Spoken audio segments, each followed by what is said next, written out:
आर्यों के सप्त सिंधु प्रदेश में आने के पश्चात जो सामाजिक, आर्थिक, राजनैतिक और धार्मिक गतिविधियों में जो चेंजेस आई और जिस प्रकार से उनकी कल्चर का डेवलप हुआ, उस कल्चर को हम वैदिक कल्चर के नाम से जानते हैं।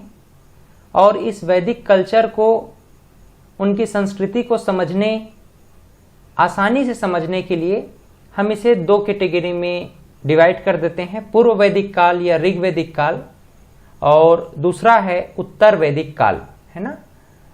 तो पूर्व वैदिक काल या ऋग्वैदिक काल का टाइम पीरियड 1500 से 1000 ईसा पूर्व, इस पर हमने ऑलरेडी चर्चा कर चुके हैं। अगर आप इस वीडियो को देखना चाहते हैं तो लिंक में जाकर के पूर्व वैदिक काल या ऋग्वैदिक काल को देख सकते हैं, अदरवाइज हम डिस्क्रिप्शन में इसका लिंक इनपुट कर देंगे, है ना, इन कर देंगे। यहां पर देखिए उत्तर वैदिक काल पर हम आज मुख्य रूप से बात कर रहे हैं। 1000 से 600 ईसा पूर्व में उत्तर वैदिक काल में आर्यों की क्या संस्कृति थी। यहां पर एक चीजें ध्यान में रखना जरूरी है कि जब आर्य भारत में आते हैं, है ना, आर्यों का जब भारत आगमन होता है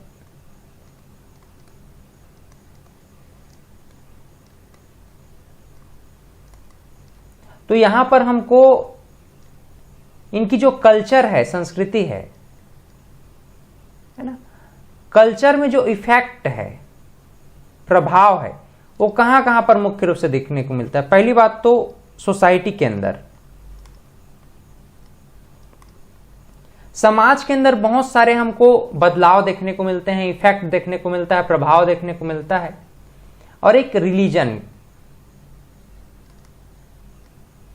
रिलीजन का डेवलपमेंट होता है ना, यानी कि मुख्य रूप से समाज और धर्म, समाज व धर्म, इन दोनों क्षेत्रों में हमको परिवर्तन या विकास देखने को मिलता है। और इस प्रकार से बहुत ये प्रभावकारी रहा था आर्यों का आगमन, कल्चर के प्रभाव के रूप में, सोसाइटी और रिलीजन के रूप में, है ना। तो आइए उत्तर वैदिक काल को थोड़ा समझने की कोशिश करते हैं। हमने पहले ही आपको इस विषय में चर्चा किया है कि वैदिक काल, वेद जैसे शब्द हैं, वेद का अर्थ होता है जानना, विद धातु से बना है, नॉलेज या ज्ञान को जानना ही वेद कहलाता है, इसी से वैदिक पड़ गया। जो ऋग्वेद, सामवेद, यजुर्वेद और अथर्ववेद, इन 4 वेदों का संकलन है। वैदिक संस्कृति के निर्माता मूलतः आर्य माने जाते हैं, इस पर हमने पहले ही डिस्कशन किया है। उत्तर वैदिक काल का जो टाइम पीरियड है 1000 से 600 बिफोर क्राइस्ट, यानी कि ईसा पूर्व माना जाता है। उत्तर वैदिक काल में मुख्य रूप से हम देखते हैं कि जो वेद का संकलन प्रारंभ होता है, वेदों का संकलन प्रारंभ होता है। वेद को कहा जाता है अपौरुषेय। अपौरुषेय, अपौरुषेय का अर्थ यहां है देवकृत। अब आप सोचेंगे अपौरुषेय मतलब पुरुष के द्वारा नहीं। अपौरुषेय का अगर शाब्दिक अर्थ निकालने की कोशिश करें तो पुरुष के द्वारा नहीं लिखा गया। तो पुरुष के द्वारा नहीं लिखा गया तो किसके द्वारा लिखा गया? देवकृत। तो देवता जो नहीं दिखते हैं वो आकर के लिखेंगे क्या? ऐसा नहीं है। वेदों में इसको बताया गया है, अपौरुषेय को डिफाइन किया गया है कि पहले जो ऋषि मनीषी हैं वो ध्यान में, त्याग में अपना लीन हुआ करते थे, तो उनको जो ज्ञान प्राप्त होता था ध्यान में या साधना के माध्यम से, तो उस समाधि में, उस ध्यान में जो ज्ञान प्राप्त होता था उसको वापिस आकर के रिटर्न फॉर्म में कर देते थे, है ना। तो वही नॉलेज अपौरुषेय कहलाता है। मतलब उनका ज्ञान नहीं था, देवताओं के द्वारा दिया गया ज्ञान था, ऐसा मानना है। तो इस प्रकार से वेदों के संकलन कर्ता कृष्ण, द्वैपायन और वेदव्यास, है ना। कृष्ण, द्वैपायन और वेदव्यास को माना जाता है। इस प्रकार से हमने पहले ही बताया कि वेदों की संख्या कितनी है? 4 है। वेदों की संख्या कितनी है? 4। ऋग्वेद, सामवेद, यजुर्वेद और अथर्ववेद। यहां ऋग्वेद सबसे प्राचीनतम वेदों में से एक है और इस प्रकार से प्रथम के 3 वेद, ऋग्वेद, सामवेद और यजुर्वेद, तीनों को एक साथ संयुक्त रूप से वेद त्रयी कहा जाता है। तो आपका 2 नंबर में अब यहां पर प्रश्न बन रहा है मेंस के लिए कि त्रयी से आप क्या समझते हैं। ठीक है, क्वेश्चन एक नोट कर लीजिए आप लोग, त्रयी से आप क्या समझते हैं, त्रयी से आप क्या समझते हैं। This is question first. तो आपको बताना है उत्तर वैदिक काल के आते आते हम देखते हैं कि ऋग्वेद, सामवेद और यजुर्वेद, इन तीनों वेदों को वेद त्रयी के नाम से पुकारा जाता है। ठीक है, और ऋग्वेद, सामवेद, यजुर्वेद और अथर्ववेद को भी अगर हम शामिल करें तो चारों वेदों के एक साथ संयुक्त रूप से कहा जाता है संहिता। तो दूसरा क्वेश्चन आप नोट करें, what do you mean by संहिता, या संहिता से आप क्या समझते हैं बताइए। यह भी अपना एक प्रश्न बन सकता है।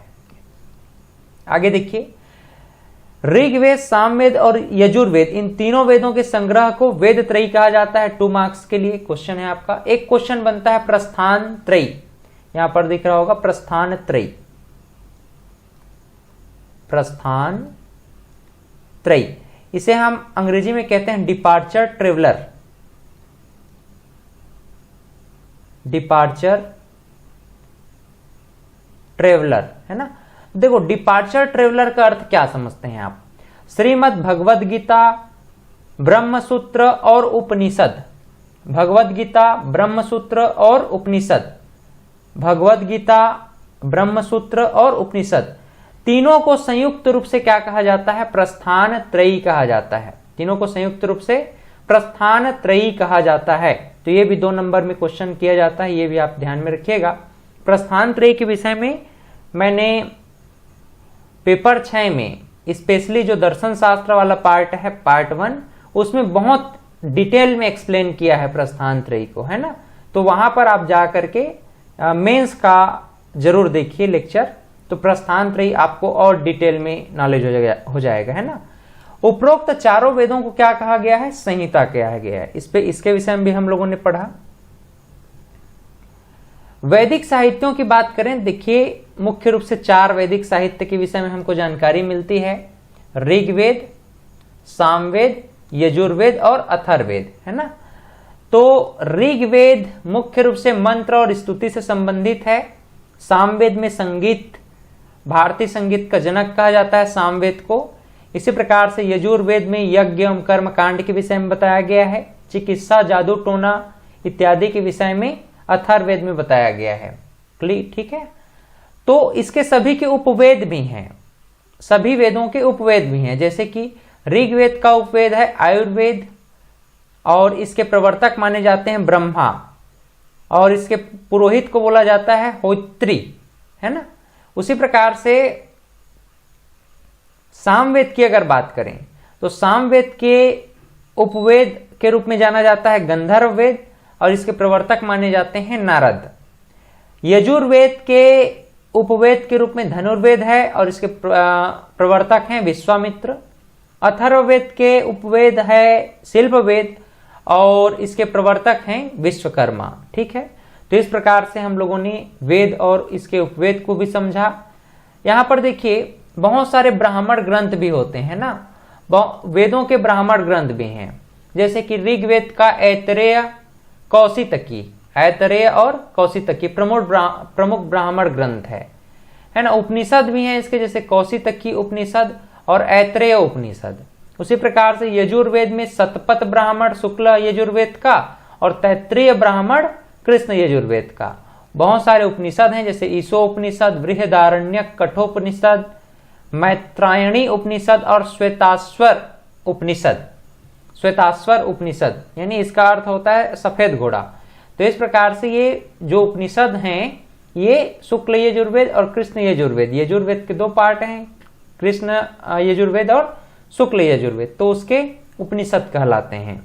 उपवेद क्या है अभी, धनुर्वेद, इसको आप लोग जान रहे हैं। नारद क्या बोलते हैं, विश्वामित्र, है ना। विश्वामित्र धनुर्वेद के क्या हैं, प्रवर्तक हैं। सामवेद की अगर बात करें तो ब्राह्मण में पंचवीस, षड्वीस, जैमिनी, पंचवीस, षड्वीस और जैमिनी ये प्रमुख ब्राह्मण ग्रंथ है। और छांदोग्य उपनिषद और कैनोपनिषद सामवेद के प्रमुख उपनिषद हैं। उसी प्रकार से गंधर्व वेद इसका उपवेद है, नारद इसके प्रवर्तक हैं। अथर्ववेद का ब्राह्मण ग्रंथ है गोपथ ब्राह्मण, बहुत इंपॉर्टेंट है, एग्जाम में हर बार पूछा भी जाता है, बहुत से वनडे एग्जाम में पूछा गया है। तो अथर्ववेद का ब्राह्मण ग्रंथ क्या है? तो गोपद ब्राह्मण, प्रश्नोपनिषद, मुंडकोपनिषद और मांडुक्योपनिषद, ये प्रमुख उपनिषद हैं अथर्ववेद के। शिल्पवेद उपवेद है जिसके प्रवर्तक माने जाते हैं विश्वकर्मा। तो इस प्रकार से हम लोगों ने वैदिक साहित्य क्या है और वैदिक साहित्य के ब्राह्मण ग्रंथ, उपनिषद और प्रवर्तक उपवेदों के कौन कौन हैं, इसको भी हम लोगों ने जानने का प्रयास किया है। ठीक है, तो ब्राह्मण ग्रंथ क्या है, इसको थोड़ा समझ लो। यज्ञ, पूजा पाठ एवं कर्म कांड का जहां पर विषय बताया गया है वो ब्राह्मण लिटरेचर कहलाता है, ब्राह्मण साहित्य कहलाता है। यज्ञ एवं कर्म कांड के विधान एवं इसकी क्रियाओं को भली भांति समझने के लिए ब्राह्मण ग्रंथों की रचना की गई थी। प्रत्येक वेद के अपने अपने ब्राह्मण ग्रंथ होते हैं, जैसे कि अभी हम लोगों ने बताया आपको कि भाई ऋग्वेद का ऐत्रेय और कौशितकी, यजुर्वेद में कृष्ण यजुर्वेद और शुक्ल यजुर्वेद है जिसमें शतपथ ब्राह्मण और तैत्तरीय ब्राह्मण। शतपथ ब्राह्मण में ब्राह्मणों के ब्राह्मण ग्रंथों में सबसे प्राचीनतम ब्राह्मण ग्रंथ माना जाता है शतपथ ब्राह्मण को। तैत्तरीय ब्राह्मण में क्या बताया गया है? आचरण, मनुष्य के आचरण देवों के समान होना चाहिए, मन ही सर्वोच्च प्रजापति है, ऐसा कृष्ण यजुर्वेद में कृष्ण यजुर्वेद के तैत्तरीय ब्राह्मण ग्रंथ में बताया गया है। वहीं सामवेद की अगर हम बात करें तो सामवेद से संबंधित ब्राह्मण ग्रंथ है पंचविंश, षड्विंश, जैमिनी और तांडव। और ये आपको इंपॉर्टेंट है, याद रखना है। गोपथ को एक ही ब्राह्मण ग्रंथ है अथर्ववेद का गोपथ, ओंकार एवं गायत्री मंत्र की महिमा का वर्णन है, कैवल्य की अवधारणा का उल्लेख यहाँ पर किया गया है। तो so this is very important for your exam, है ना, तो ये ध्यान में रखना है भाई।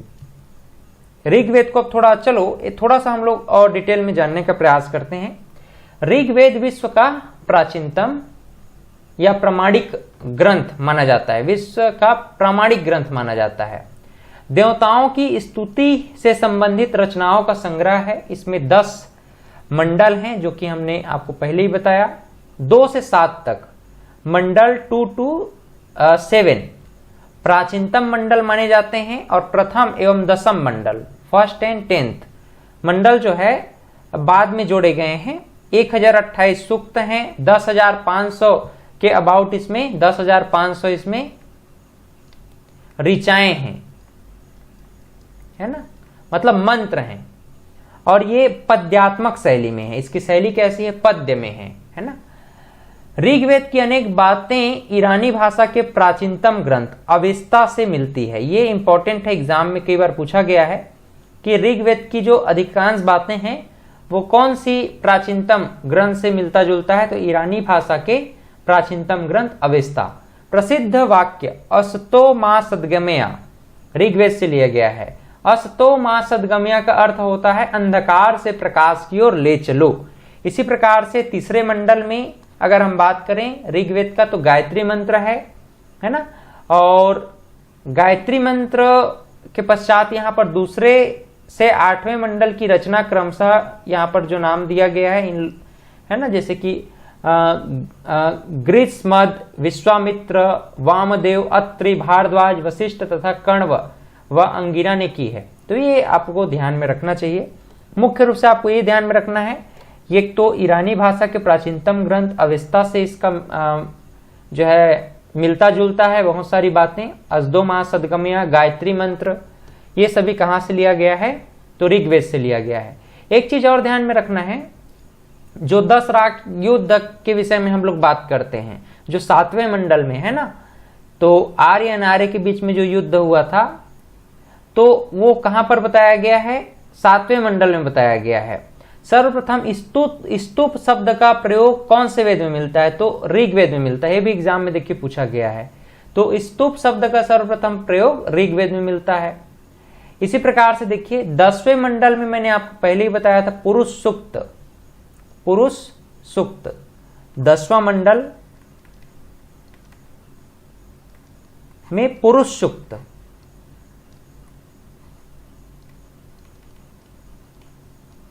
पुरुष सूक्त में सबसे पहले वर्ण व्यवस्था के विषय में बताया गया। वर्ण व्यवस्था में हमको शूद्र शब्द का सर्वप्रथम यहां पर उल्लेख मिलता है ना। तो जैसे शूद्र शब्द का उल्लेख मिलता है और ये 10वां मंडल बाद में जोड़ा गया है, पहला 7वां मंडल तक प्राचीनतम मंडल माने जाते हैं। 10,580 के अबाउट इसमें क्या है, ऋचाएं हैं, है ना।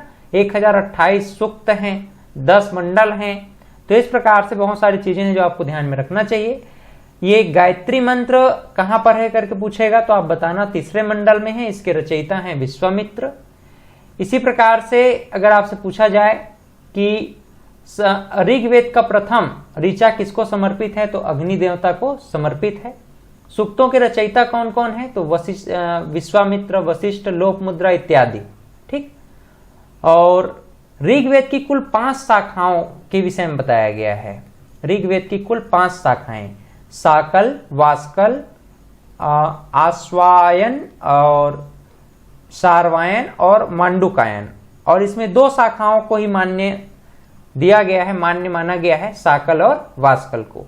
यहां तक कि जो ऋषभ नाथ हैं जैन तीर्थंकर के प्रथम ये तीर्थंकर माने जाते हैं जैन धर्म में, तो उनका उल्लेख भी हमको ऋग्वेद में मिलता है। तो ये सारी चीजें हैं जो आपको विशेष करके ऋग्वेद से संबंधित याद रखना है। सामवेद में अगर हम बात करें तो सामवेद साम शब्द से निकल के आया है जिसका अर्थ होता है सिंग यानी गाना, गान, है ना। इस प्रकार से सामवेद में संकलित मंत्रों को देवताओं की स्तुति के समय गाया जाता है। सामवेद में कुल 1875 ऋचाएं हैं या रचनाएं हैं। 75 1800 है इसमें और 1800 में 75 और जोड़ दी। 75 कहां से लिया गया, ऋग्वेद से। तो इस प्रकार से टोटल कितना हो गया, 1875 रचनाएं हो गई, है ना। इन रचनाओं का गायन सोम यज्ञ के समय उद्गाता के द्वारा किया जाता है। भारतीय संगीत के विकास में सामवेद का अपना एक महत्वपूर्ण स्थान माना गया है, ठीक है। इसी प्रकार से आइए बात करते हैं यजुर्वेद की। यजुर्वेद, यजुर्वेद यजुस शब्द से निकल के आया है। यजुस का अर्थ होता है यज्ञ। यजुर्वेद के मंत्रों का उच्चारण अर्धव्यो नामक पुरोहित के द्वारा किया जाता है। इस वेद में अनेक प्रकार के यज्ञों को संपन्न करने की विधियों का उल्लेख हमें मिलता है। यह गद्य एवं पद्य दोनों में लिखा गया है। यजुर्वेद के 2 मुख्य भाग हैं भाई, कृष्ण यजुर्वेद और शुक्ल यजुर्वेद। पहली बार राजसूय तथा वाजपेयी जैसे 2 राजकीय समारोह का उल्लेख हमें यजुर्वेद में मिलता है। शुक्ल यजुर्वेद को वाजस्नेयी संहिता के नाम से भी जानते हैं। ये इंपॉर्टेंट है, ठीक है, यू शुड रिमेंबर दिस। एक क्वेश्चन आपसे बन सकता है, राइट डाउन, इसको आप नोट कर लो। वाजस्नेयी संहिता के संदर्भ में बताएं, 2 मार्क्स मेंस के लिए एक क्वेश्चन आप लोग नोट कर लीजिए।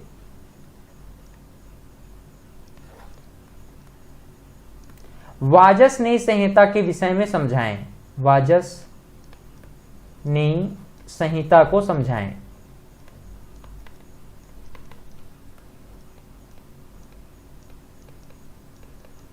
वाजस्नेयी संहिता को समझाइए।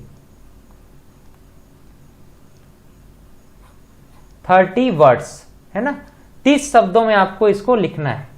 क्लियर है, 2 मार्क्स। तो इसको आप अपना आंसर राइटिंग लिख सकते हैं और MD पास आईएएस एकेडमी आप एप्लीकेशन डाउनलोड करें, वहां पर आप अपना आंसर सबमिट कर सकते हैं। हम चेक करके आपको जरूर उसमें जो भी त्रुटियां रहेंगी उसके विषय में आपको बताएंगे। अगला वेद है अथर्ववेद। तो अथर्ववेद के विषय में थोड़ा जान लेते हैं।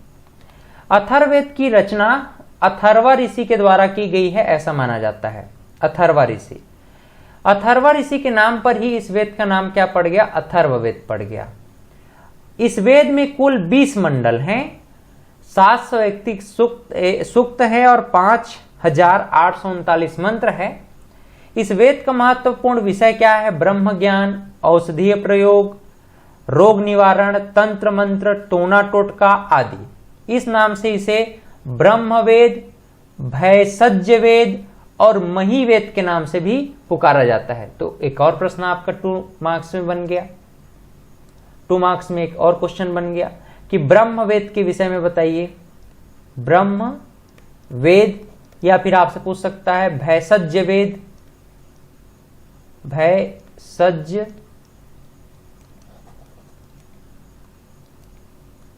भैषज वेद,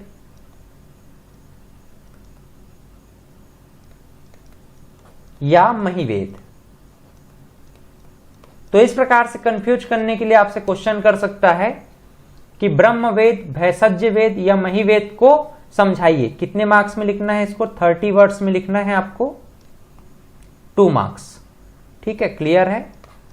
तो ये आपको बताना है। तो इस प्रकार से चारों वेदों के विषय में हम लोगों ने पढ़ा, ऋग्वेद, सामवेद, यजुर्वेद और अथर्ववेद। आरण्यक क्या होता है ये थोड़ा सा आप लोग समझ लीजिए। आरण्यक क्या है? आरण्यक अरण्य शब्द से मिलकर के बना है, और अरण्य का अर्थ होता है वन या जंगल, फॉरेस्ट, है ना, फॉरेस्ट। तो आरण्यकों का जो संकलन है या रचना है, आरण्यकों का जो संकलन है या आप कह सकते हैं रचना है, ये कहां पर किया गया? जंगलों में किया गया। और इसका प्रयोग कहां पर होता? जैसे पहले होता क्या था ना, जंगलों में गुरुकुल वगैरह हुआ करते थे, तो वहीं पर ऋषि मनीषी जो है आरण्यक रचित करते थे और बच्चों को पढ़ाया करते थे, है ना। तो वही क्या है? आरण्यक कहलाता है। इसमें दार्शनिक और रहस्यात्मक विषय मुख्य रूप से मिलते हैं हमको। जो फिलॉसफी वाला पार्ट है दार्शनिक विषय है और रहस्यात्मक विषय है। तो इस प्रकार से जो विषय हैं ये हमको आरण्यक मिलते हैं। आरण्यकों की संख्या कितनी है? 7। तो यहां पर देख लीजिए आरण्यक क्या है कि इसमें दार्शनिक एवं रहस्यात्मक विषयों जैसे आत्मा, मृत्यु, जीवन आदि के विषय में वर्णन मिलता है। इन ग्रंथों का मनन अरण्य अर्थात वन में किया जाता था, इसलिए ग्रंथों का नाम अरण्यक पड़ गया। ये ब्राह्मण ग्रंथों का अंतिम भाग माना जाता है। जैसे कि वेदों का अंतिम भाग उपनिषद को कहा गया है, उसी प्रकार से जो वेदों का ब्राह्मण ग्रंथ होता है, उस ब्राह्मण ग्रंथों का अंतिम भाग क्या है? आरण्यक है ना। तो ये इंपॉर्टेंट हो सकता है भाई आपके लिए। जो एमसीक्यू है उसके लिए आईएमपी हो सकता है। ब्राह्मणों का अंतिम भाग कहलाता है वेद, उपनिषद, आरण्यक या स्मृति ग्रंथ।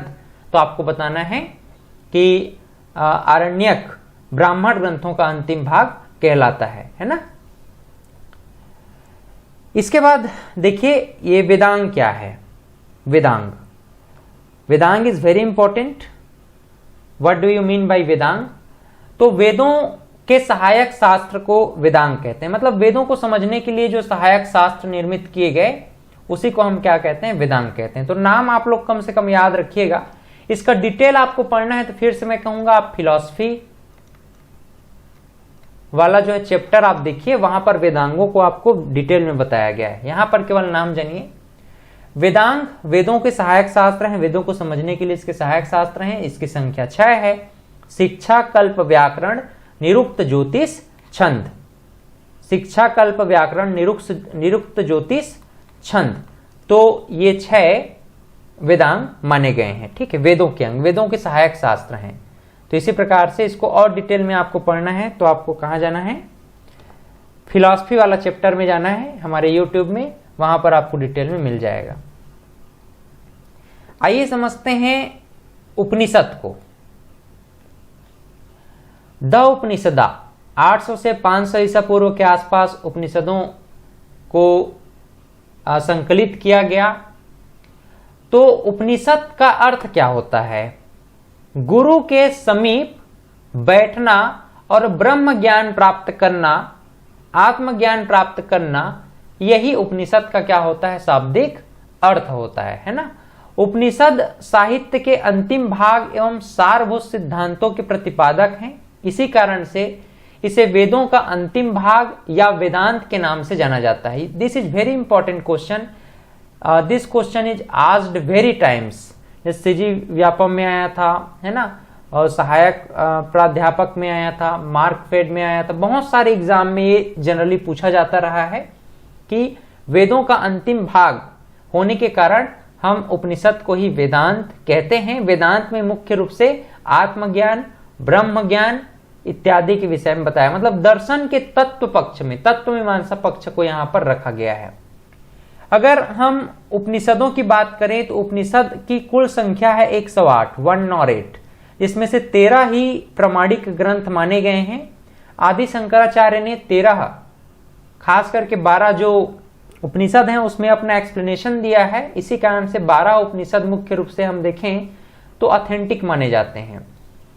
उपनिषदों की रचना उत्तर वैदिक काल में निश्चित रूप से 800 से 500 ईसा पूर्व के आसपास हुई है। भारत का प्रसिद्ध जो राष्ट्रीय आदर्श वाक्य है सत्यमेव जयते, वो कहां से लिया गया है? मुंडकोपनिषद से लिया गया है, जिसमें युद्ध की तुलना टूटी हुई नाव से की गई है। इसी प्रकार से कठोपनिषद में यम नचिकेता के संवाद के विषय में बताया गया है। जबालो उपनिषद की बात करें तो यहाँ 4 आश्रम व्यवस्था, ब्रह्मचर्य, गृहस्थ, वानप्रस्थ और संन्यास के विषय में वर्णन है। छांदोग्य उपनिषद में पुनर्जन्म के विषय में बताया गया है। श्वेताश्वर का अर्थ पूछा गया था, श्वेताश्वर का अर्थ क्या होता है? तो सफेद घोड़ा। बृहदारण्यक उपनिषद में वाजपेयी यज्ञ एवं क्रियाओं के संदर्भ में बताया गया है। मुख्य रूप से उपनिषद गद्य और पद्य दोनों में है। इस प्रकार से उपनिषदों में दर्शन शास्त्र के तत्व मीमांसा, मेटाफिजिक्स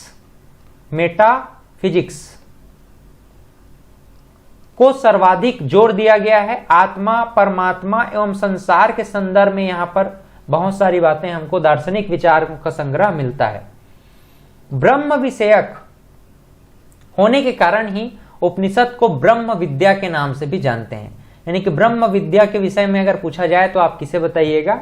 उपनिषद को ही बताना है। इसमें कर्म कांड की आलोचना हुई है। मतलब सीधी सी बात है, आप अगर पढ़ते हैं ना, वेदांत पढ़ते हैं, वेदांत, तो वेदांत में सीधा वेदों का आलोचना होता है। वेदों का आलोचना नहीं, वेदों में जो कर्मकांड है विशेषकर, है ना, और वेद मुख्य रूप से कर्मकांडों पर ही तो निर्भर है। तो पूरा जो वेदों में कर्मकांड का पूरा संग्रह है उसका पूरा रिजेक्शन करता है या उसको आलोचना करता है, क्रिटिसाइज करता है। कौन? उपनिषद। इसीलिए इसको ब्रह्म ज्ञान पर आधारित कहा गया है। अच्छा, और उपनिषदों का सार कहां पर है? तो उपनिषदों का सार आप देखिएगा, एसेंस ऑफ उपनिषद भगवत गीता में, है ना। तो इसीलिए भगवत गीता को ऑथेंटिक माना जाता है। भगवत गीता में भी सब पार्ट नहीं है, दूसरा और तीसरा अध्याय जो है मुख्य रूप से वहां पर उपनिषद का जो एसेंस है उसको बताया गया है। खास करके स्थित प्रज्ञ हो गया, है ना, स्वधर्म का विषय है, स्थित प्रज्ञ का जो विषय है, यहाँ पर मुख्य रूप से जो उपनिषद का एसेंस है उसको बताया गया है। तो इस प्रकार से वेदों में जो कर्मकांड है विशेष करके, और वेद पूर्णतः कर्मकांडों पर डिपेंडेंट है, तो उसका रिजेक्शन करता है, क्रिटिसाइज करता है वेदांता। और वेदांता का अर्थ है वेदों का अंतिम भाग होने के कारण वेदांत को ही हम उपनिषद के नाम से जानते हैं। ब्रह्म विषयक होने के कारण इसे हम ब्रह्म विद्या से इसकी तुलना करते हैं। महाकाव्यों की अगर हम बात करें, ठीक है, देयर आर सम महाकाव्यास, तो महाकाव्यों के विषय में हमको जानना है। तो मुख्य रूप से 2 महाकाव्यों के बारे में हम जानते हैं, एक तो रामायण और दूसरा है महाभारत, है ना, रामायणा और महाभारता। तो द रामायण 2वीं शताब्दी ईसा पूर्व में संस्कृत में आदि कवि वाल्मीकि ने इसकी रचना की थी। उसी प्रकार से महाभारत की अगर हम बात करें, इसमें 7 प्रकार के अध्याय, 7 प्रकार के कांड दिए गए हैं। 7 अध्याय, 7 कांड। कौन कौन सा है? बाल कांड, अयोध्या कांड, आरण्यक कांड, किष्किंधा कांड, सुंदर कांड और लंका कांड, जिसमें युद्ध कांड बोलते हैं लंका कांड को, और अंतिम में उत्तर कांड। तो इस प्रकार से दी रामायणा अगर आप पढ़ेंगे तो यहां पर आपको ये आदि काव्य भी कहलाता है, द रामायण, है ना, आदि काव्य। वाल्मीकि जी का संस्कृत में रचित ये रचना है। तो इसमें 7 अध्याय या 7 कांड के विषय में बताया गया। कुल श्लोक की बात करें तो 24,000 इसमें श्लोक हैं। रामायण का अन्य नाम क्या है? चतुर्विंशति सहस्त्री संहिता। चतुर्विंशति, पहले श्लोक इसमें कम थे, 24,000 श्लोक थे शुरू में, तो चतुर्विंशति कहा जाता था। बाद में धीरे धीरे श्लोक बढ़ते गया, अभी वर्तमान में 1 लाख से भी अधिक श्लोक हो गया है। तो इसी नाम से अब इसका नाम क्या पड़ गया, सहस्त्री संहिता। मतलब श्लोक बढ़ा दिया गया है ना, मतलब कि जो रचना थी वो सीमित थी, सार थी, तो उसमें बहुत सारी बातों को और ऐड किया गया। और 1 लाख, जब 1 लाख से अधिक इसका कुल श्लोकों की संख्या बढ़ गई तो इसको सहस्त्री संहिता के नाम से भी जाना जाता है। तो अभी तक आप लोग नाम जान रहे होंगे रामायण, तो आज और नाम जान लीजिए। एक आदि काव्य भी कहा जाता है, चतुर्विंशति कहा जाता है प्रारंभिक रामायण को। अभी वर्तमान में रामायण का नाम हम कह सकते हैं सहस्त्री संहिता, क्योंकि इसमें 1 लाख से भी अधिक श्लोक वर्तमान में है। इसी प्रकार से देखिए, महाभारत भी एक महाकाव्य है, एपिक के अंतर्गत आता है। महाकाव्य के रचयिता हैं वेद व्यास। अब यहां पर शुरू से थोड़ा देखिएगा, मैं कुछ चीजें बताता हूं। इसमें 8800 श्लोक थे, 8800 श्लोक थे प्रारंभ में। तो इसका नाम था जय संहिता। क्या नाम था बताओ, जय संहिता। मैं इसको नीचे में लिख दूं क्या, और अच्छे से दिखेगा। देखिए, महाभारत,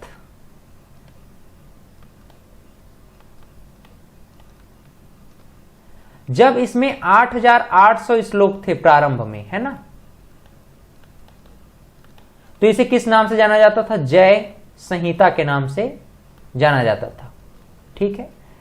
इसी प्रकार से जब श्लोकों की संख्या हो गई 24,000, जैसे रामायण जैसे है ना, 24,000 श्लोक जब हो गया इसमें, तो इसी को भारत कहा गया। इसका नाम क्या पड़ गया, भारत। इसी प्रकार से जब ये 1 लाख से ऊपर हो गया, 1 लाख से ऊपर, तो इसी का नाम क्या पड़ गया, सत सहस्त्री,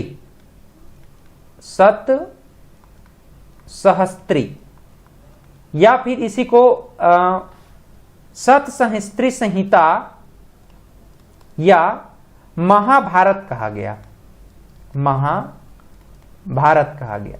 मतलब इसका मतलब क्या समझे, चाहे रामायण की बात करें चाहे महाभारत की बात करें, इसमें बहुत सारी बातें बाद में अब जोड़ी गई।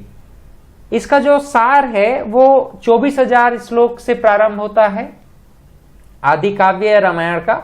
और महाभारत का सार अगर आप पढ़ना चाहें तो उसमें लगभग 8800 श्लोक ही सार है। बाकी जो 1 लाख श्लोक बाद में बढ़ गया है ना, वो बाद में जोड़ा गया है। पहले जो प्रारंभ था, मूल महाभारत था, उसमें 8800 श्लोक ही था, जिसे जय संहिता के नाम से जाना जाता है। फिर 24,000 हुआ तो भारत कहलाया, 1 लाख श्लोक से आगे बढ़ा तो सतसहस्त्री संहिता या महाभारत के नाम से जाना जाने लग गया।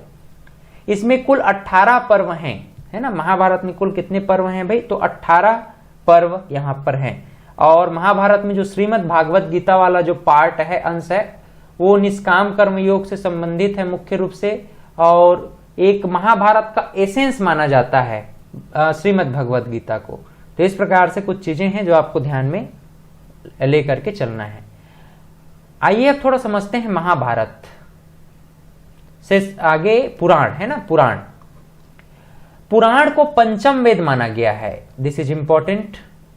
5वीं से 4वीं शताब्दी ईसा पूर्व के आसपास पुराणों की रचना हुई थी। प्राचीन आख्यानों से युक्त को हम पुराण के नाम से जानते हैं। रचनाकार कौन है, लोमहर्ष और उसका पुत्र उग्रसवा इसके जो है रचयिता माने जाते हैं। इसी प्रकार से सबसे प्राचीनतम जो पुराण है उसका नाम है मत्स्य पुराण, और पुराणों की संख्या कितनी है भाई, 18। महाभारत और रामायण 2 एपिक्स यानी कि 2 महाकाव्य हैं। पुराणों की संख्या कितनी है, 18। उपनिषदों की संख्या कितनी है, 1 और 8 108। वेदांग कितने हैं, 6। दर्शन कितने हैं, टोटल 9। और भारतीय दर्शन कितने हैं, 6। तो उस पर हम लोग अभी बात करेंगे। तो इस प्रकार से सबसे प्राचीनतम जो पुराण है मत्स्य पुराण है। पुराणों में ऐतिहासिक सूचनाएं वंशानुचरित में मिलती हैं, अर्थात इनमें राजाओं की वंशावलियों को बताया गया है मुख्य रूप से, है ना। प्राचीन आख्यानों से युक्त, मतलब जो प्राचीन कहानियां हैं ना उनको बढ़ा चढ़ा करके यहां पर बताया गया पुराणों में। ठीक है, विष्णु पुराण मौर्य वंश के विषय में जानकारी मिलता है, वायु पुराण में गुप्त वंश के विषय में, मत्स्य पुराण में सबसे प्राचीनतम पुराण है, सातवाहन वंश के विषय में हमको जानकारी मिलता है। अग्नि पुराण की बात करें, तांत्रिक पद्धति के विषय में हमको अग्नि पुराण में मिलता है। इसी में ही गणेश पूजा का प्रथम बार उल्लेख मिलता है। गणेश पूजा इससे पहले नहीं होता था, तो अग्नि पुराण में हमको गणेश पूजा के विषय में सर्वप्रथम जानकारी मिलती है। वैसे मंदिर वगैरह तो पहले हुआ नहीं करते थे, ऋग्वैदिक काल में भी नहीं था, उत्तर वैदिक काल में भी ये नहीं था, 6ठी शताब्दी के बाद ये सब चीज प्रारंभ हुआ है ना। आइए दर्शनों को थोड़ा समझ लेते हैं। कुल स्कूल ऑफ फिलॉसफी की अगर हम बात करें, स्कूल ऑफ फिलॉसफी,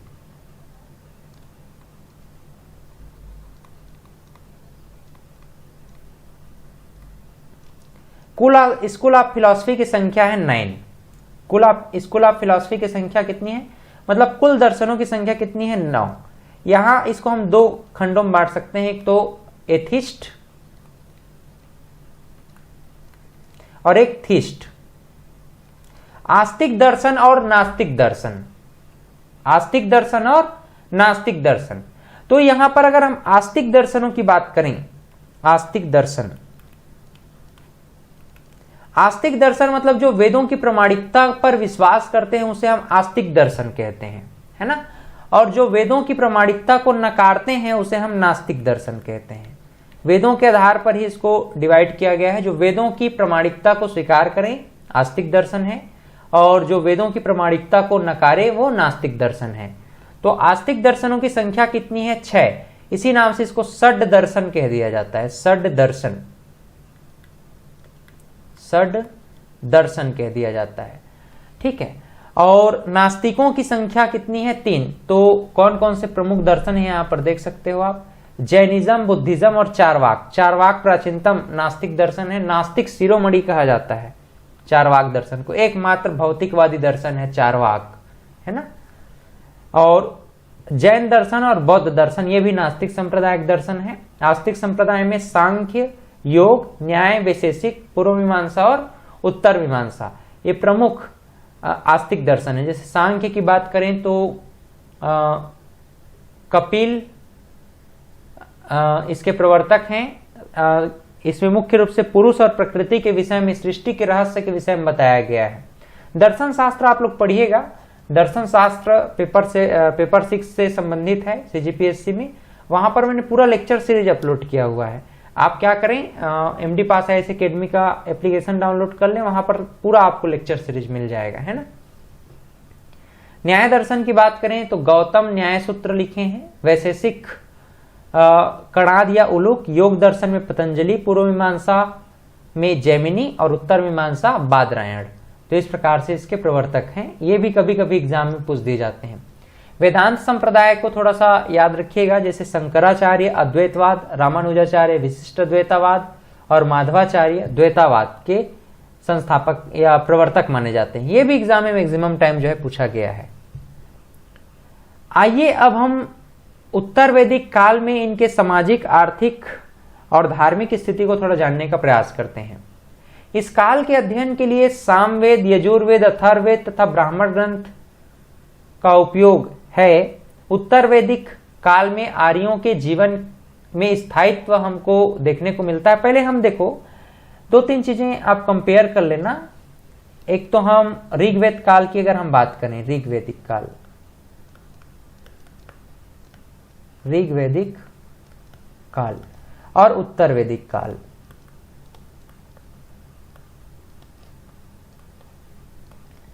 तो ऋग्वैदिक काल में अगर हम बात करें तो ऋग्वैदिक काल में जीवन अस्थायी था, जीवन इनका अस्थायी था। लेकिन इसमें हम स्थायित्व तो देखते हैं। कहां पर स्थायित्व तो देख रहे हैं, उत्तर वैदिक काल में। यहां पर पशुपालन प्रमुख था, लेकिन जैसे ही हम आगे बढ़ते हैं उत्तर वैदिक काल में यहां पर कृषि का महत्व बढ़ गया। कैसे बढ़ा मैं बताऊंगा। लोहे अयस्क का आविष्कार हो गया था। विंध्याचल के उत्तर संपूर्ण क्षेत्र में ये जो है आकर के फैलने लग गए। फिर इनका नामकरण भी होते चला गया, मैं आगे बताऊंगा। यहाँ पर देखो उत्तर वैदिक काल में इन कार्यों का विस्तार, एक कुरुवंश और पांचाल। मतलब देखो पहले जन हुआ करता था और जन से अब क्या होने लग गया, जनपद होने लग गया, यानी कि कहीं ना कहीं हमको ग्रो देखने को मिला है ना। तो यहां आइए और कुछ समझने की कोशिश करते हैं। ये कुछ कंपैरिजन है, इसको आप लोग पढ़िएगा। 1500 से 600 ईसा पूर्व, 1000 से 600 ईसा पूर्व में क्या क्या प्रमुख देखो। जीवन अस्थायी था, स्थायी हो गया। यहां पर आर्थिकी की बात करें तो पशुपालन था, फिर कृषि, फिर व्यापार। क्रॉप्स में जौ मुख्य रूप से ये लिया करते थे। कृषि में फिर अयस्क लोहे का आविष्कार हुआ, तो पशुपालन व्यापार में और वृद्धि हुई। अनेक प्रकार की कृषि क्रियाएं होने लग गई। तो इसमें बहुत सारा जो है सुधार हमको देखने को मिलता है। सामाजिक स्थिति को मैं बाद में बताऊंगा कि पुरुष सूक्त 10वें मंडल, ऋग्वेद के 10वें मंडल, ऋग्वेद के 10वें मंडल में पुरुष सूक्त है, जिसमें उत्तर वैदिक काल में इसकी रचना हुई। और इसमें सर्वप्रथम शूद्र शब्द का हमको प्रयोग मिलता है, और जो कि जाति व्यवस्था का द्योतक है ना। तो उसको हम बाद में देखेंगे। भौगोलिक विस्तार को सबसे पहले समझना चाह रहे हैं हम। भौगोलिक विस्तार, एक एक पॉइंट को आप ध्यान से सुनते जाओ, बहुत इंपॉर्टेंट है, बहुत आईएमपी है। उत्तर वैदिक काल में आर्यों के प्रसार का वर्णन हमें शतपथ ब्राह्मण के विदेह माधव कथा में मिलता है। कहां? विदेह माधव कथा में मिलता है। शतपथ ब्राह्मण में रेवा नर्मदा नदी का उल्लेख है। उत्तर वैदिक साहित्य में त्रिकबुक, कौच, मैनाक आदि पर्वतों का उल्लेख है, जो कि पूर्वी हिमालय क्षेत्र में पड़ते हैं, है ना। ये जो है पूर्वी हिमालय क्षेत्रों में ये पड़ते हैं। इसी प्रकार से ऋग्वैदिक आर्यों ने ब्रह्मवर्त से आगे बढ़कर के गंगा यमुना दोआब पर अपना कब्जा किया, और यहां पर कब्जा करके क्षेत्र का नाम क्या पड़ गया भाई? ब्रह्मर्षि पड़ गया, है ना। क्षेत्र का देखो गंगा यमुना दोआब, इस क्षेत्र में इन्होंने कब्जा किया, अधिकार किया, और ब्रह्मर्षि देश नाम पड़ गया। तत्पश्चात हिमालय और विंध्याचल, है ना, हिमालय और विंध्याचल, इन क्षेत्रों पर पूरा विस्तार करने के पश्चात इसका नाम रख दिया मध्य देश। क्या नाम रख दिया? मध्य देश। आगे चल करके वही मध्य प्रांत कहलाएगा, फिर मध्य प्रदेश कहलाएगा। पूरा फैला हुआ था हिमालय से कहां तक? पूरा हिमालय से मध्य प्रदेश तक फैला हुआ था, है ना। तो इस क्षेत्र पर विंध्याचल पर्वत तक पूरा अधिकार करने के बाद इस देश का नाम क्या पड़ गया? मध्य देश। कालांतर में संपूर्ण उत्तरी भारत उनके अधिकार में आ गया, जिसका नाम उन्होंने क्या रख दिया? आर्यवर्त। अब यहां पर देखो, संपूर्ण उत्तरी भारत, पूरा जो उत्तर भारत है, नॉर्थ इंडिया जब किसके कंट्रोल में आ गया? आर्यों के कंट्रोल में आ गया, तो उस क्षेत्र का नाम क्या पड़ जाता है? आर्यवर्त। तो 3-4 नाम आपको ध्यान में आ गया होगा। एक तो ब्रह्मवर्त कब पड़ेगा? जब आर्य जो है सिंधु नदी के आसपास थे, ठीक है। तो वहां से जब आगे बढ़े तो अब ब्रह्मवर्त कहलाया उस क्षेत्र को। फिर गंगा यमुना दोआब पर अधिकार करके ब्रह्मर्षि देश नाम रख दिए। फिर हिमालय से जब विंध्याचल तक अपना विस्तार करेंगे तो मध्य देश कहेंगे, और जब संपूर्ण नॉर्थ इंडिया को अपने कंट्रोल में कर लेंगे तब नाम पड़ेगा आर्यवर्त, ठीक है। आइए समझते हैं राजनीतिक स्थिति। उत्तर वैदिक काल में पहली बार क्षेत्रीय राज्यों का उदय हो रहा है। That is very important. क्षेत्रीय राज्यों का उदय हो रहा है, और क्षेत्रीय राज्य प्रमुख रूप से कौन कौन से हैं? एक तो कुरु और एक पांचाल। कुरु और पांचाल। तो पुरु एवं भरत कबीला, मैंने आपको पहले बताया था कि नहीं? पहले मैंने आपको बताया था कि ऋग्वैदिक काल में कबीलाई जीवन जीते थे, कबीलाई। अब ये कबीला कब जो राजा था वो जनपति कहलाता था, है ना, जनपति, और पूरा क्षेत्र को जन कहते थे। अब ये कबीला कन्वर्ट हो रहा है किसमें? कबीला कन्वर्ट हो रहा है क्षेत्रीय राज्य में। किसमें कन्वर्ट हो रहा है? क्षेत्रीय राज्य में। अब क्षेत्रीय राज्य में जब कन्वर्ट हो जाएगा तो इसका हेड कौन कहलाएगा? राजा कहलाएगा, है ना। और इस प्रकार से ये एक नगरीय क्षेत्र बनता जाएगा, धीरे धीरे जो है कबीलाई क्षेत्र से एक क्षेत्रीय राज्य के रूप में विकसित होता चला जाएगा। तो ये जन से अब क्या हो गया, जनपद हो गया, जन से क्या हो गया, जनपद। और जब ये और वृहद राज्य बनते जाएंगे तो क्या कहलाएगा, महाजनपद कहलाएगा। क्लियर है बात?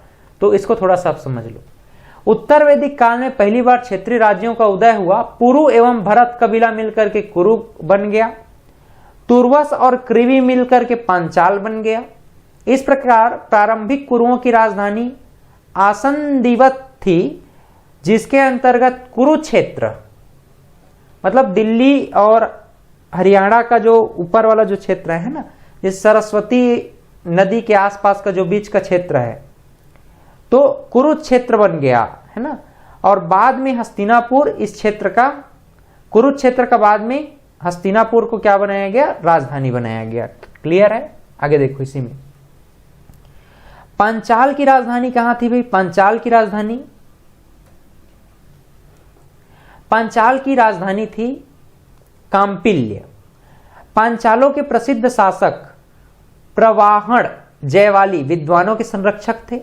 सतपथ ब्राह्मण में पांचाल को वैदिक सभ्यता का श्रेष्ठ प्रतिनिधि माना गया है। उत्तर वैदिक काल में पांचाल सर्वाधिक विकसित राज्य था। उत्तर वैदिक काल में छोटे जन मिलकर के जनपद में परिवर्तित हो गए। इसी समय राष्ट्र शब्द का सर्वप्रथम उल्लेख मिलता है। राजा की उत्पत्ति का सिद्धांत सर्वप्रथम हमको ऐत्रेय ब्राह्मण में मिलता है। That is important. राजा की उत्पत्ति का सिद्धांत हमको कहां पर मिलता है? ऐत्रेय ब्राह्मण में मिलता है। और पांचाल को सर्वाधिक प्रतिष्ठित माना गया है सतपथ ब्राह्मण में। और इसी प्रकार से हमको ऐत्रेय ब्राह्मण में ही राजा की उत्पत्ति का सिद्धांत और राष्ट्र शब्द का प्रयोग मिलता है। छोटे छोटे जन से मिलकर के क्या बनता चला गया? जनपद बनता चला गया। अधिकारों में वृद्धि के परिणाम स्वरूप अलग अलग दिशाओं में राजाओं के नाम अलग अलग हुआ करते थे। थोड़ा सा मैप में देख लो आप लोग कि ये कुरुक्षेत्र और पांचाल कहां कहां पर आपको दिखाई दे रहा है। देखिए यहां पर आपको ये देखो कुरुवंश और पांचाल, सब लोग देख रहे हो? कुरुवंश दिख रहे हैं यहां पर, ये कुरुवंश है, यहां है ना कुरुवंश, और ये पांचाल, ये पांचाल है। तो कुरुवंश और पांचाल, कुरुवंश और पांचाल, दिल्ली हरियाणा वाला जो क्षेत्र है पूरा दिख रहा है ना। तो ये कुरुवंश और ये पांचाल, पांचाल जो है सर्वाधिक विकसित क्षेत्र था, है ना।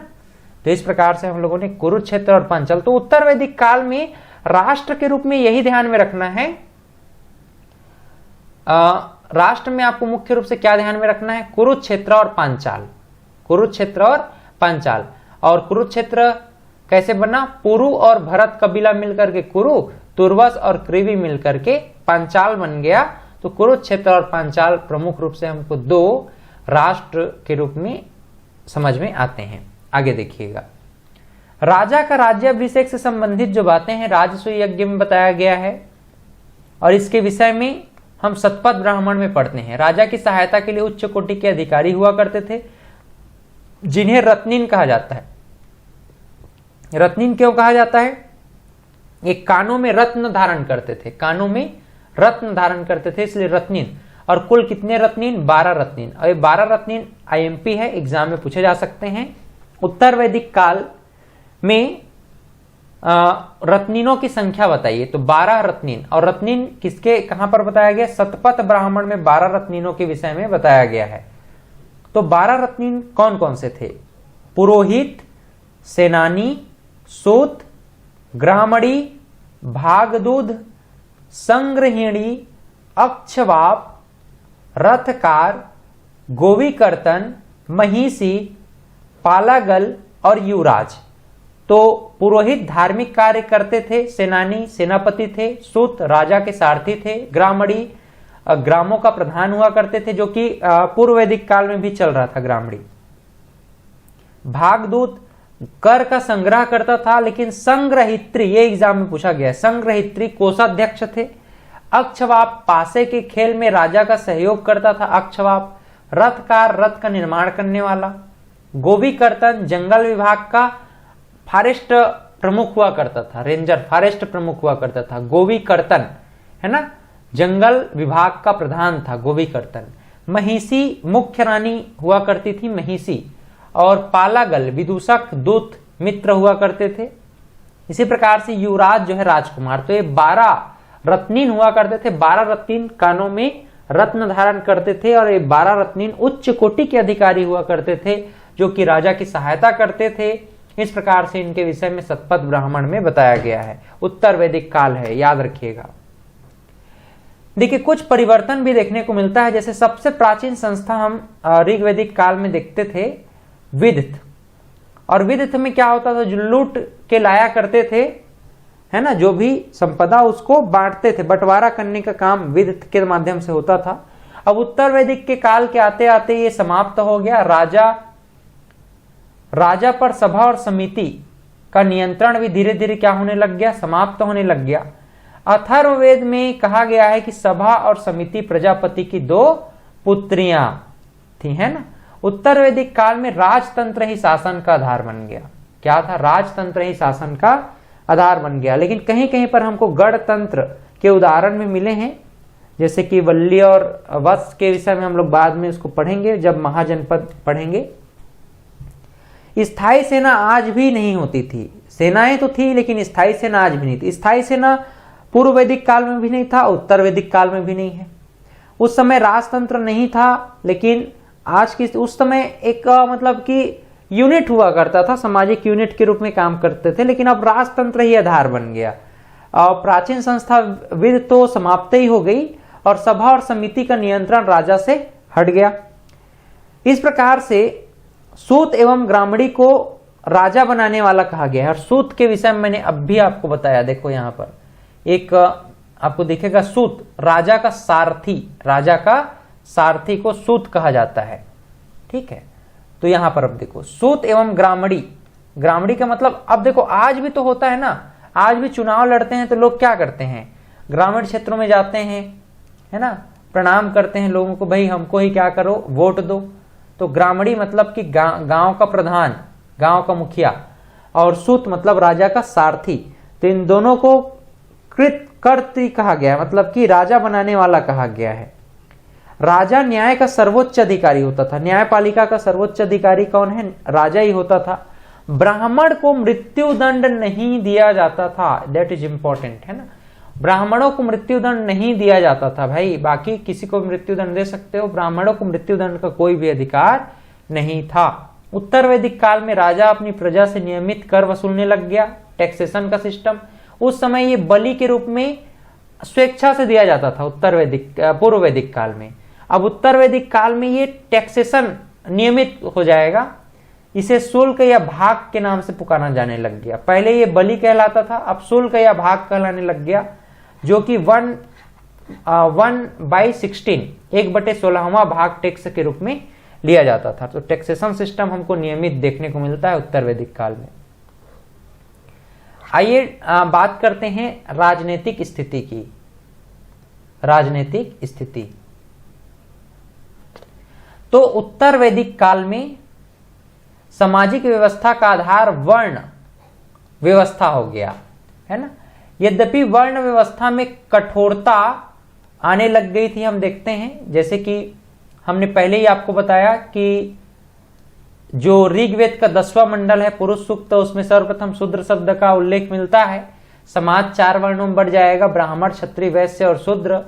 इस प्रकार से ब्राह्मण के लिए एही शब्द का प्रयोग होने लग गया, क्षत्रिय के लिए आगच्छ शब्द का प्रयोग होता था, वैश्य के लिए आद्रव शब्द का और शूद्र के लिए आधव शब्द का प्रयोग होता था।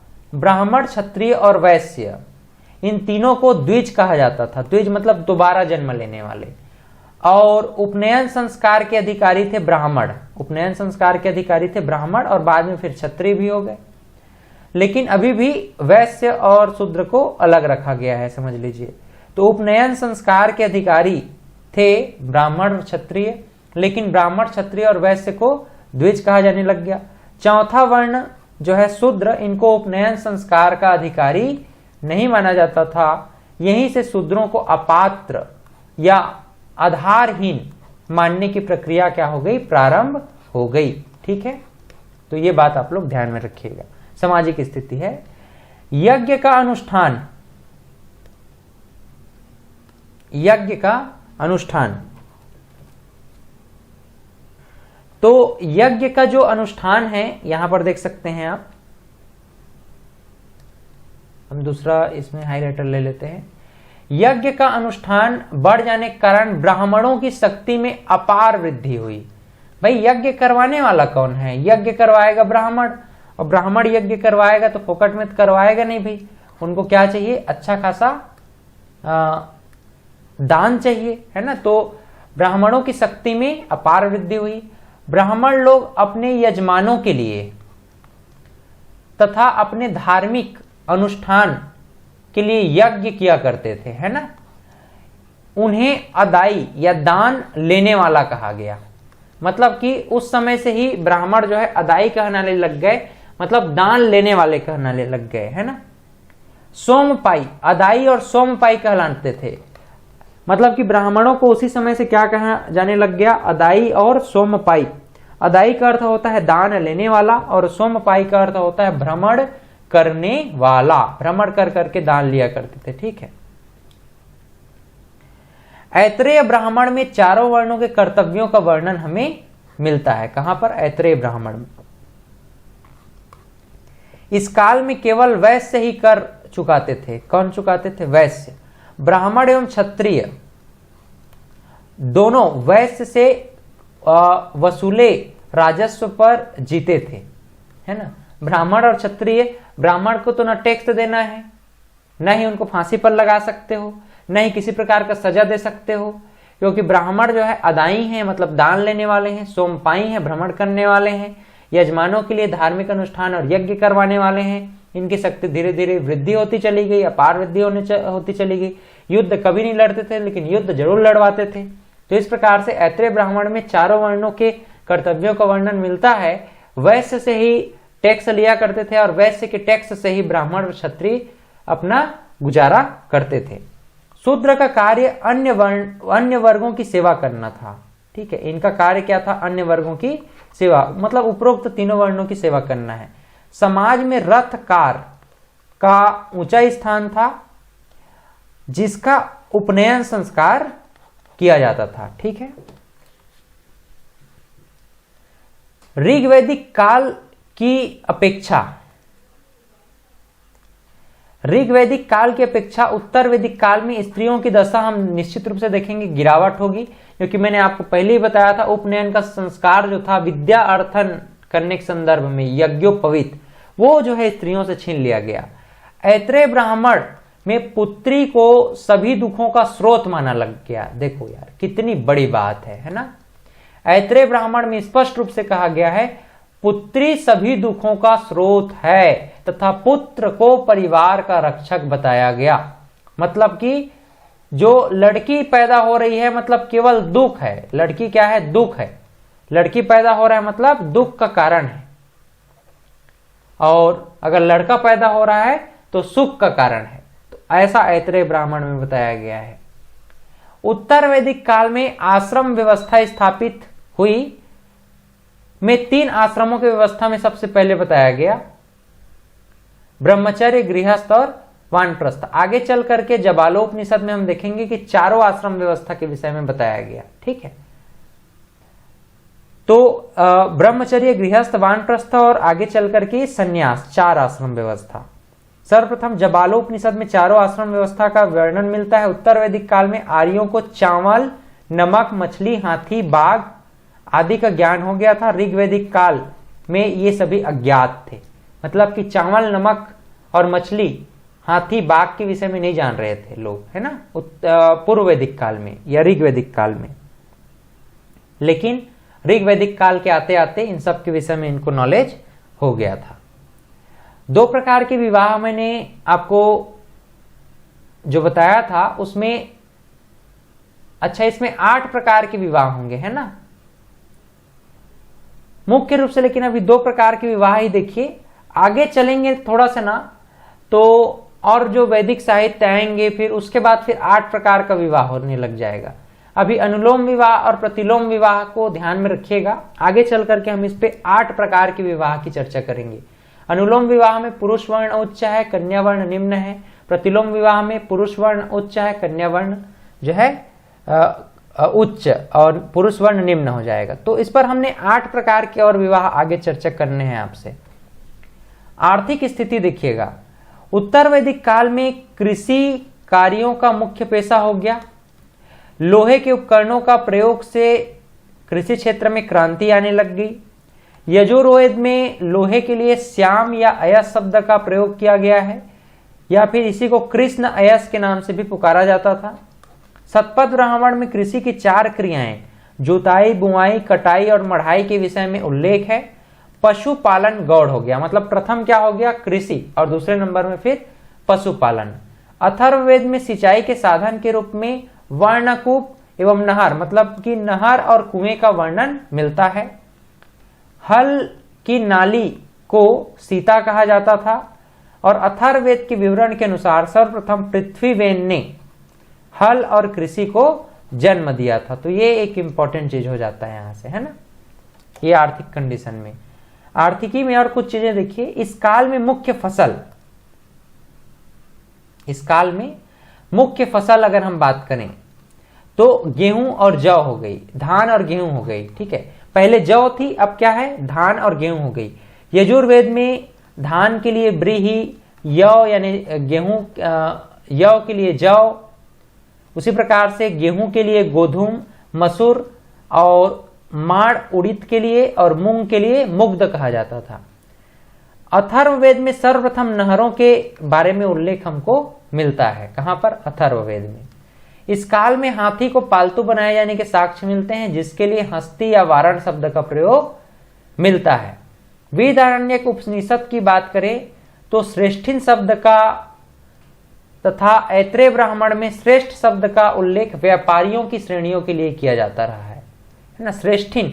आगे चल करके यही श्रेष्ठिन और श्रेष्ठ क्या कहलाएंगे, सेठ कहलाएंगे। फिर महाराष्ट्र की ओर जाएंगे तो सेठी बोलेंगे इन्हीं को, सेठी या सेठ, है ना, श्रेष्ठिन या श्रेष्ठ।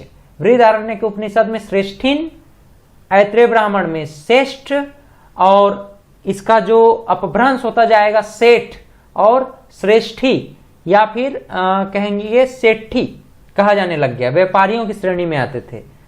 तैत्तिरीय संहिता में ऋण के लिए कुशित शब्द मिलता है। शतपथ ब्राह्मण में महाजनी प्रथा का पहली बार जिक्र होता है, तथा सूदखोर को कुशीदीन कहा जाता था। कुशीदीन, सूदखोर मतलब कि ब्याज में पैसा देने वाले को कुशीदीन कहा जाता था। निष्क, देखिए निष्क, शतमान, पाद, कृष्णल आदि माप की विभिन्न इकाइयां थी। द्रोण अनाज मापने के लिए प्रयुक्त होता था। तो ऐसे ऐसी चीजें एग्जाम में पूछा जाता है। उत्तर वैदिक काल के लोग 4 प्रकार के मृद भांडों से परिचित थे। काला व लाल मृद भांड, काले पालिशदार मृद भांड, चित्रित मृद भांड और लाल मृद भांड, ठीक है। उत्तर वैदिक काल में अब आर्यों को समुद्र का संपूर्ण ज्ञान हो गया था, यानी कि इस काल के साहित्य में पश्चिम और पूर्वी दोनों प्रकार के समुद्रों का वर्णन देखने को मिलता है। वैदिक ग्रंथों में समुद्र यात्रा का भी चर्चा है, जिसमें वाणिज्य और व्यापार का संकेत भी हमको मिलता है। सिक्कों का अभी तक नियमित प्रचलन प्राप्त नहीं हुआ है इस समय से, है ना। उत्तर वैदिक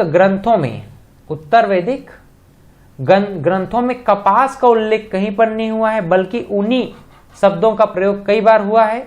बुनाई का काम प्रायः स्त्रियां करती थी, और कढ़ाई करने वाली स्त्रियों को पेशकरी के नाम से पुकारा जाता था। तैत्तिरीय आरण्यक में पहली बार नगर शब्द की चर्चा हुई है। उत्तर वैदिक काल के अंत में हम केवल नगरों का आभास पाते हैं, मतलब नगर ही हम मुख्य रूप से उल्लेख हम पाते हैं। हस्तिनापुर और कौशाम्बी प्रारंभिक नगर माने जाते हैं यहाँ पर, जिन्हें आद्य नगरी स्थल प्रोटो अर्बन साइट के नाम से जाना गया है। अब ये इंपॉर्टेंट बन जाता है कि उत्तर वैदिक काल में आद्य नगरीय स्थल प्रोटो अर्बन साइट कौन कौन से थे। तो you should have to remember that Hastinapur और कौशाम्बी ये प्रमुख आद्य नगरीय स्थल प्रोटो अर्बन साइट के नाम से जाने जाते हैं। ठीक, आइए समझते हैं कुछ धार्मिक स्थिति को। धार्मिक स्थितियां, तो धर्म एवं ऋतु की संकल्पना उत्तर वैदिक काल की प्रमुख संकल्पना है। धर्म और ऋतुओं की संकल्पना उत्तर वैदिक काल की प्रमुख संकल्पना मानी जाती है।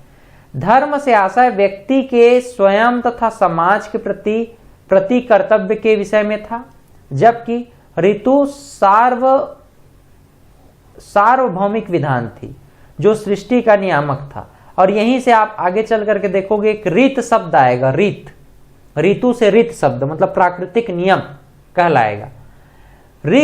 उत्तर वैदिक आर्यों के धार्मिक जीवन में मुख्यतः 3 परिवर्तन दृष्टिगोचर हमको देखने को मिलता है। पहला, देवताओं की महत्ता में परिवर्तन होने लग गया।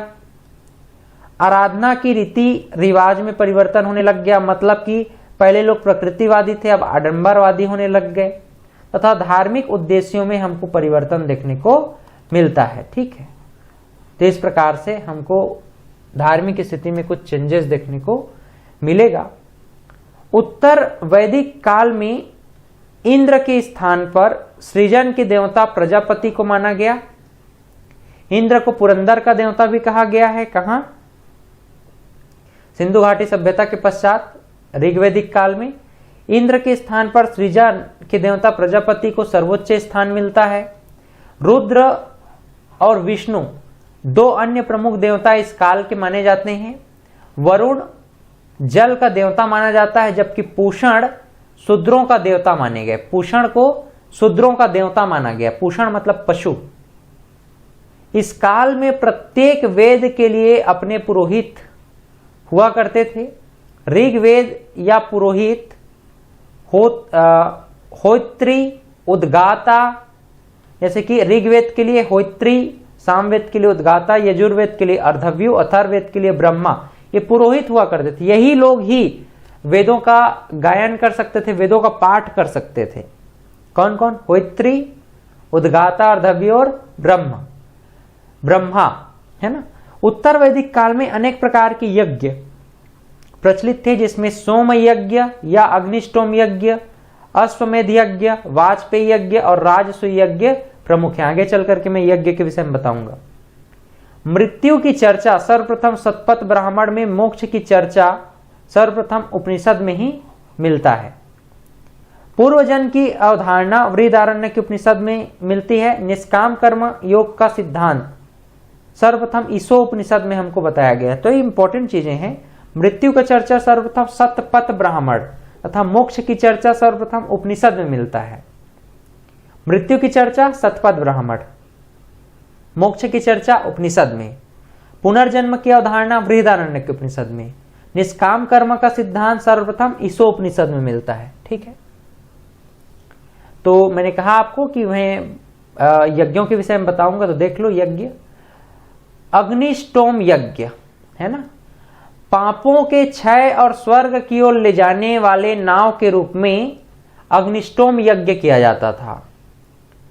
सत्रोमणि यज्ञ, यज्ञ में पशु एवं सूरा की आहुति होती थी। पशु और सूरा, पशु मतलब जानवर और सूरा मतलब सुअर, वो भी जानवर ही है। तो सत्रोमणि यज्ञ में पशु और सूरा की आहुति होती थी। अग्निष्टोम यज्ञ में पापों के क्षय और स्वर्ग की ओर जाने वाले नाव के रूप में इसका वर्णित है। पुरुष मेध यज्ञ इंपॉर्टेंट यज्ञ है, ध्यान में रखिएगा। पुरुषों की बलि दे दिया करते थे। सर्वाधिक 25 यूपों का निर्माण के विषय में बताया गया। अच्छा, एक बात इसमें विशेष करके ध्यान में रखना है। पुरुष मेध यज्ञ में ब्राह्मण, क्षत्रिय और वैश्यों को बलि नहीं दिया जाता था। ठीक है, ब्राह्मणों को तो बलि बिल्कुल नहीं दिया जाएगा, कोई सवाल ही पैदा नहीं होता। क्षत्रिय और ब्राह्मण वैश्यों को भी यहाँ पर बलि नहीं दिया जाता था, लेकिन अंतिम में भाई कुछ वैश्यों को भी बलि देने की बात कही गई। जो शूद्र हैं खास करके उनको बलि दे दिया जाता था, है ना। शूद्रों को पुरुष मेध यज्ञ में बलि दे दिया जाता था, है ना। लाओ भाई उनको बलि चढ़ा दो, काट दो सीधा। तो इस प्रकार से पुरुष मेध यज्ञ कहलाता था। अश्वमेध यज्ञ देखिए, ये सब ब्राह्मण ही करते थे ना, इन सब के पुरोहित होते थे ब्राह्मण। तो अश्वमेध यज्ञ की बात करें, सर्वाधिक महत्वपूर्ण यज्ञ माना जाता है। राजा द्वारा साम्राज्य की सीमा की वृद्धि के लिए सांड तथा घोड़े की बलि दी जाती थी। अब देखो होता क्या था, ये बेचारा देखो इसमें थोड़ा सा अन्याय इनके साथ भी हुआ है। अब पहले तो आगे चल करके केवल घोड़ा ही इसमें साक्ष्य रह गया, सांड नहीं था। शुरू में सांड को जो है 2-4 पीछे में उसके सैनिकों को लेके छोड़ दिया जाता था। भाई ये सांड जहां जहां जाएगा, सांड या घोड़ा जहां जहां जाएगा वो राज्य हमारा, और जहां पर कोई राज्य का राजा इसको रोकने की कोशिश करता है तो उसको फिर मुझसे युद्ध करना पड़ेगा, ऐसी मानसिकता थी। और अंतिम में पहली बात तो ये सांड और घोड़े राजाओं को साम्राज्य विजित करके भी देते थे, और अंतिम में ही सांड और घोड़ों को बलि भी दे दिया जाता था, काट दिया जाता था।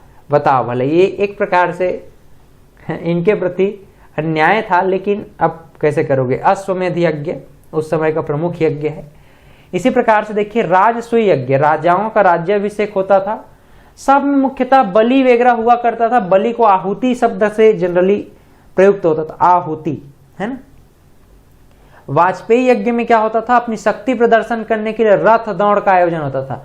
आज भी जो बड़े बड़े लोग हैं वो क्या करते हैं, रथ दौड़ प्रतियोगिता में अपना करोड़ों अरबों रुपया पैसा इन्वेस्ट करते हैं ना, तो अपनी शक्ति का प्रदर्शन करने के लिए राजन जो है वाजपेयी यज्ञ करवाया करते थे। तो इस प्रकार से हम लोगों ने इसको समझने का प्रयास किया है। बाकी नोट्स आपको यहीं मिल जाएगा, तो आप एप्लीकेशन डाउनलोड कर लीजिए। यहाँ पर देखो ऐसा आपको जाना है एप्लीकेशन में, देख लीजिए एप्लीकेशन में आपको जाना है और MD पास IAS एकेडमी डाउनलोड करना है, ओपन करना है। ओपन करने के बाद आपको प्रीलिम्स का, मेंस का और प्रीलिम्स प्लस मेंस तथा व्यापम के कोर्सेज अवेलेबल हो जाएंगे, जहां पर आपको PDF notes, live plus recorded classes, doubt classes और test series, answer writing practice, ये सारी चीजें आपको वहां पर मिल जाएंगी। सो अभी एप्लीकेशन डाउनलोड करें और इस श्रृंखला का लाभ उठाएं और अपनी तैयारी को सुनिश्चित करें। So thank you very much. Channel को लाइक शेयर सब्सक्राइब जरूर कर दें। Have a great day. Thank you.